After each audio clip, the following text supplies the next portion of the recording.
મન પર એમ કરે છે ભાઈ તમે જગ્યા આપો પેલા તમારો વિડીયો ઉતારવો હોય તો ના નથી વિડીયો ઉતાર. દેવભૂમિ દ્વારકા જિલ્લાના ખંભાળિયા તાલુકામાં હાઈ ટેન્શન લાઇનના કામને લઈ ખેડૂતોમાં ભારે રોષ ફાટી નીકળ્યો છે.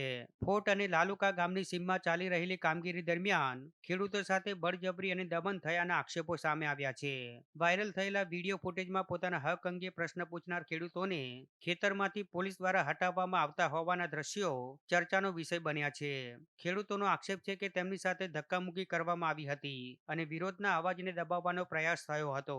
ખેડૂતો સવાલ ઉઠાવી રહ્યા છે કે શું હવે પોતાની જમીન અંગે માહિતી માંગવી પણ ગુનો બની ગયો છે? ત્યારે વિકાસના નામે અન્નદાતાના સ્વાભિમાનને કચડવાનો પ્રયાસ થઈ રહ્યો હોવાના આરોપો વચ્ચે સમગ્ર મામલે ઉચ્ચ સ્તરીય અને નિષ્પક્ષ તપાસની માંગ ઉઠી છે. ખેડૂતોનું કહેવું છે કે જો કોઈ અધિકારી, પોલીસ કર્મચારી અથવા કંપનીના પ્રતિનિધિ દ્વારા કાયદાની મર્યાદા ઓળંગાઈ હોય તો તેમની સામે કડક કાર્યવાહી થવી જોઈએ.